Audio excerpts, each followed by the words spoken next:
Israel और Palestine के recent conflict में हमने एक बड़ी इंपॉर्टेंट चीज़ देखी है और वो है आयरन डोम सिस्टम। ये सिस्टम बेसिकली हमें ये बताता है कि किसी भी मुल्क को बचाने के लिए उसकी दफाई ज़रूरियात बड़ी इंपॉर्टेंट होती हैं, दफाई इक्विपमेंट्स बहुत इंपॉर्टेंट होते हैं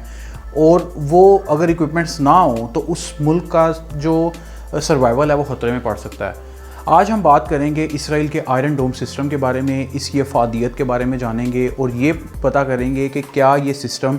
इफ़ेक्टिवली काम इसने अपना किया या नहीं किया, क्या कॉस्ट इसराइल को पड़ी और क्या आने वाले दिनों में इसराइल इसे मज़ीद यूज़ करेगा या नहीं करेगा। इसराइल और पैलेस्टाइन का जो रीसेंट कन्फ्लिक्ट है इसका आगाज़ हुआ जब इसराइल ने ऑक्यूपेशन की गर्ज से फ़लस्तीनियों की ज़मीन पर कब्ज़ा करना चाहा। आयरन डोम सिस्टम बेसिकली एक ऐसा सिस्टम है, आप कह सकते हैं कि जो रॉकेट्स वहाँ से आते हैं उसको ये डिटेक्ट करता है, वायरलेस टेक्नोलॉजी इसमें यूज़ की जाती है। Israel basically laser guided missile use करता है गज़ा से आने वाले जो मिसाइल्स हैं उनको डिटेक्ट करने के लिए, और फिर ये ऐसा सिस्टम है जो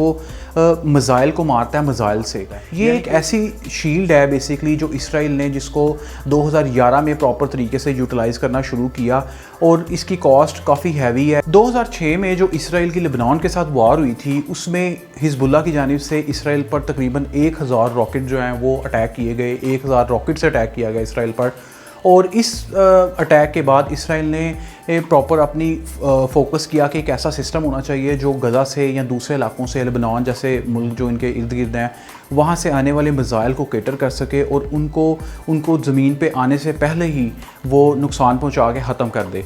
बेसिकली ये सिस्टम, जैसे मैंने आपको पहले बताया कि 2011 में इसका आगाज़ हुआ था, ये सिस्टम बेसिकली चंद बैटरियों पे मुश्तमिल सिस्टम है और हर बैटरी के अंदर 3 से 4 लॉन्चर्स होते हैं और हर लॉन्चर के अंदर 20 के लगभग रॉकेट्स होते हैं जो इस चीज़ को संभाल के रखते हैं। पीछे से ये सिस्टम जो है मैन मेड कंट्रोल है, यानी कि इसको पीछे से जो इसराइल की फोर्सेस हैं वो कंट्रोल करती हैं। साइंसदानों के मुताबिक इसकी एक्यूरेसी तकरीबन 80% है, जबकि इसराइल कहता है कि 90% जो है ना वो इसकी एक्यूरेसी है, यानी कि जो मिसाइल्स आते हैं उनको 90% तक ये कैटर करता है, उनको अटैक करता है मिसाइल्स को, और इसराइल की हदूद में गिरने से पहले ये मिसाइल गिरा देता है। यानी कि 80% इसकी एक्यूरेसी पे तमाम लोग मुत्तफिक हैं। और ये सिस्टम 2011 में इसराइल ने अमेरिका की मदद से अपने निज़ाम, अपने सिस्टम में इसको इंट्रोड्यूस करवाया और प्रॉपर तरीके से ऑपरेशनल है। और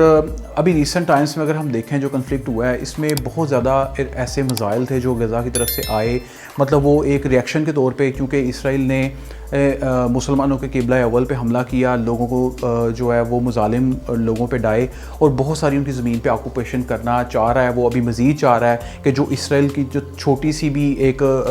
रकबा है उसके ऊपर भी कब्ज़ा किया जाए और अपनी सेटलमेंट बना के वहाँ पे मुख्तलिफ ममालिक से ज्यूज़ को बुला के वहाँ पे सेटल किया जाए। अब ये देखें कि ये सिस्टम कितना इफ़ेक्टिव है। अगर हम इसके इफ़ेक्टिवनेस की बात करें तो जैसे मैंने आपको बताया कि 80% जो हैं वो ये रॉकेट इंटरसेप्ट करके उनको निशाना बनाता है और तकरीबन 4 से 70 किलोमीटर की रेंज में ये पहले ही इसराइल को वार्निंग दे देता है कि मिसाइल उसकी तरफ आ रहा है। यानी कि 4 से 70 kilometre is a very long distance, आपको पहले से वार्निंग आ जाती है। तो इसराइल इस सिस्टम को काफ़ी हद तक यूज़ कर रहा है अमेरिकन टेक्नोलॉजी से। जैसे मैंने पहले बताया कि इस सिस्टम की टोटल 10 बैटरी हैं और हर बैटरी के अंदर लॉन्चर्स हैं, 3 से 4 लॉन्चर हैं और हर लॉन्चर के अंदर 20 मिसाइल्स जो हैं वो होते हैं। बड़ी तादाद में इसराइल के पास जो रॉकेट्स हैं, जो मिसाइल हैं उनके, वो रेडी रहते हैं। जो शॉर्ट रेंज या मीडियम रेंज मिसाइल उसकी तरफ आते हैं उनको अटैक करने के लिए इसराइल के पास एक काफ़ी हद तक जो है वो लॉन्चर्स जो है मौजूद होते हैं, उसके अंदर रॉकेट्स मौजूद होते हैं जो एंटी इसराइल मिसाइल आते हैं उनको निशाना बनाने की सलाहियत रखते हैं। अब जैसे मैंने बताया कि 10 बैटरी हैं, एक बैटरी की कीमत आप आइडिया लगाएं कि $50 मिलियन है, यानी कि एक बैटरी इसराइल को इतनी कॉस्ट पड़ती है और ये कॉस्ट ज़्यादातर अमेरिका बेयर करता है। इसराइल के पास अपनी तो इतनी खास कोई इसकी इकॉनमी भी नहीं है, तो एक बैटरी $50 मिलियन में और एक रॉकेट जो या एक मिसाइल जो फायर किया जाता है उसकी कीमत $40,000 है। यानी कि पाकिस्तानी रुपए में अगर बात करें तो एक रॉकेट तकरीबन 60 से 70 लाख रुपए में इसराइल की तरफ से लॉन्च किया जाता है। एक शॉर्ट रेंज या मीडियम रेंज जो मिसाइल आता है इसराइल की तरफ। बड़ी कॉस्ट है जी, और ये तमाम कॉस्ट अमेरिका बेयर करता है। अभी रिसेंट टाइम्स में हमें इस सिस्टम के बारे में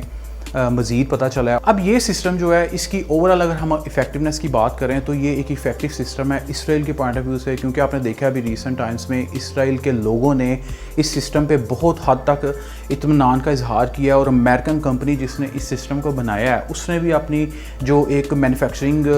कैपेबिलिटीज़ हैं उसके बारे में उसने एक अच्छे बयानात दिए हैं कि हमने अच्छा सिस्टम बना के दिया और हमने इसराइल की दफ़ाई ज़रूरियात को मजबूत बनाने में बड़ा अहम किरदार अदा किया है। जैसे आपको पता है कि इस तरह के सिस्टम जो हैं ये इंपॉर्टेंट होते हैं, लेकिन एक इसराइल जैसे छोटे मुल्क जिसकी इकॉनमी छोटी है उसके पास इस सिस्टम का होना इस बात का सबूत है कि अमेरिका उसको फुली सपोर्ट कर रहा है। और गज़ा में होने वाली जितनी भी इसराइल की जानिब से जो भी मज़ालिम उड़ाए जा रहे हैं फ़लस्तीन के ऊपर, इवन कि अभी जो रीसेंट मुआहदा हुआ है, जो टूस हुआ था जिसको अमेरिका ने जो है जो बाइडन जो उनके प्रेसिडेंट हैं उन्होंने इसको इंश्योर किया, लेकिन उसके बावजूद इसराइल ने दोबारा से अटैक किया है। और आप अंदाज़ा लगा सकते हैं कि इसराइल अपनी जो मिलिट्री कैपेबिलिटीज़ हैं इसके ऊपर कितना वो इन्हसार करता है। अब इस सिस्टम के बारे में तो कोई शक नहीं है कि इसराइल को उसका बहुत फ़ायदा है, लेकिन जो गज़ा में मुजालिम डाले जा रहे हैं वो अपनी जगह पे कायम है। उसको रोकने के लिए तमाम मुसलमान ममालिक को सामने आना होगा। इसराइल गज़ा से आने वाले मज़ाइल तो कैटर कर रहा है और नीचे जो अपनी फ़ौज के ज़रिए वो मुजालिम डाल रहा है वो हम तमाम लोगों के लिए काबिल ज़िक्र बात होनी चाहिए।